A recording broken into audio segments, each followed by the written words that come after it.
Taste the Daily.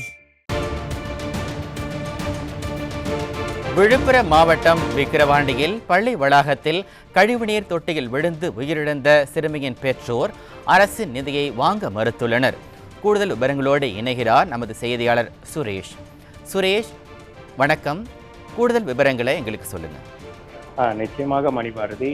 Villupuram மாவட்டம் விக்கிரவாண்டி பகுதியைச் சேர்ந்த பழனிவேல் சிவசங்கரி தம்பதியினரின் 4 வயது மகளான லியா லட்சுமி என்ற குழந்தை அதன் அருகே இருக்கக்கூடிய, அதாவது விழுப்புரம் தாலுகா விக்கிரவாண்டி காவல் நிலையத்திற்கு அருகே இருக்கக்கூடிய தனியார் பள்ளியில் எல்கேஜி வகுப்பு படித்து வந்துள்ளார்.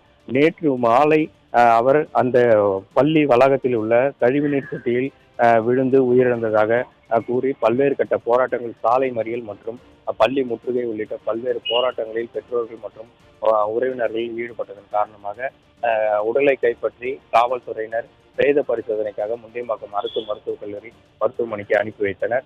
அதன் பின்பு பல்வேறு கட்ட சமாதான பேச்சுவார்த்தைக்கு பின்பு இன்று அந்த குழந்தையின் உடல் பிரேத பரிசோதனை, அதாவது கீதாஞ்சலி தலைமையிலான 3 மருத்துவர்கள் கொண்ட குழு பிரேத பரிசோதனை செய்து தற்போது அந்த குழந்தையின் உடலானது பெற்றோர்களுடன் ஒப்படைக்கப்பட்டு விக்கிரவாண்டி மெயின் ரோட்டில் உள்ள அவர்கள் இல்லத்தில் வைக்கப்பட்டு தற்போது அந்த குழந்தையின் உடலுக்கு உறவினர்களும் பொதுமக்களும் கிராம மக்களும் பல்வேறு இடங்களில் இருந்து அரசியல் கட்சி பிரமுகர்களும் தற்போது அஞ்சலி செலுத்தி வரக்கூடிய காட்சிகளை நம்மால் பார்க்க முடிகிறது.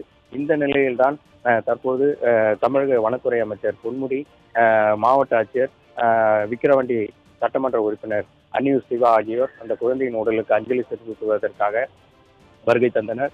குழந்தையின் உடலுக்கு அஞ்சலி செலுத்திய பின்பு அரசு சார்பில் வழங்கப்பட்டுள்ள 3 லட்சம் ரூபாய் நிதிக்கான காசோலையை அந்த பெற்றோர்களுடன் ஒப்படைத்த போது அதனை வாங்க மறுத்து அமைச்சரிடம் கடும் வாக்குவாதத்தில் ஈடுபடக்கூடிய காட்சிகளை நம்மால் பார்க்க முடிகிறது. அதாவது அந்த குழந்தையின் பெற்றோர்கள் மற்றும் உறவினர்கள் ஆதங்கத்தில் பொன்முடியிடம் பல்வேறு கேள்விகளை அந்த உறவினர்களும் பெற்றோர்களும் எழுப்பிய போது அமைச்சர் பொன்முடி செய்வது அறியாத திகைத்து நின்றக்கூடிய காட்சிகளை நம்மால் பார்க்க முடிகிறது.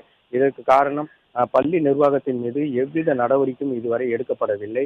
3 பேர் கைது செய்யப்பட்டதாகவும், ஆனால் அடிப்படை வசதிகள் கூட இல்லாத இந்த பள்ளி நிர்வாகத்தை அதிகாரிகள் இதுவரை கண்காணிக்க கூட செய்யப்படவில்லை. குழந்தை உயிரிழப்புக்கு பின்பு கூட அந்த பள்ளி எவ்வாறு இருக்கிறது என்பது கூட அதிகாரிகள் இதுவரை ஆய்வு செய்யப்படவில்லை. இது போன்ற பல்வேறு இடங்களில் பள்ளிகள் கண்காணிக்கப்படாமல் பள்ளி நிர்வாகத்திற்கு ஆதரவாக அதிகாரிகளும் காவல்துறையும் செயல்படுவதாக பல்வேறு குற்றச்சாட்டுகளை அமைச்சர் முன்பு அந்த உறவினர்கள் வைக்கப்பட்டதை நம்மால் பார்க்க முடிகிறது.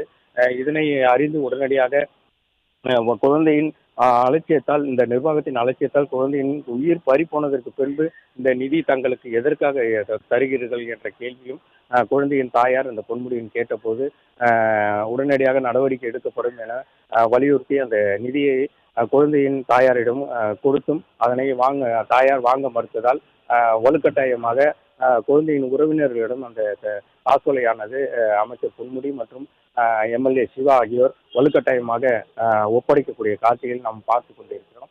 ஒரு குழந்தை உயிரிழந்த பிறகு கூட அந்த பள்ளி நிர்வாகத்தின் மீது நடவடிக்கை எடுக்கப்படவில்லை, பள்ளிகள் கண்காணிக்கப்படவில்லை. தனியார் பள்ளிகள் மட்டும்தான், அரசு பள்ளிகள் மீதும் அக்கறை இல்லாத ஒரு அரசாக செயல்படுவதற்கு இந்த அமைச்சரின் எதிர்பார்ப்பு, ஒரு குழந்தை இறப்புக்கு பின்பு கூட இந்த அமைச்சர் மீதான ஒரு பெற்றோர்கள் மட்டும் இல்லாமல் இந்த பொதுமக்களின் எதிர்ப்பு வலுத்திருப்பதை நம்மால் நேரடியாக பார்க்க முடிகிறது.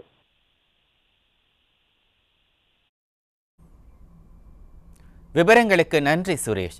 விழுப்புரம் மாவட்டம் விக்கிரவாண்டியில் பள்ளி வளாகத்தில் கழிவுநீர் தொட்டியில் விழுந்து உயிரிழந்த சிறுமியின் பெற்றோர் அரசின் நிதியை வாங்க மறுத்துள்ளனர் என்ற அண்மை செய்தியை பார்த்தோம். 9 மாசம் குழந்தை சார், 9 மாசம் சார் ரோட்ல போறவங்க வரமா கேட்டாங்க, என்னடி ஒரு புழு பூச்சி குடி இல்லையா, ஒரு புழு பூச்சி இல்லையா வாய் குடிச்சா என் பிள்ளை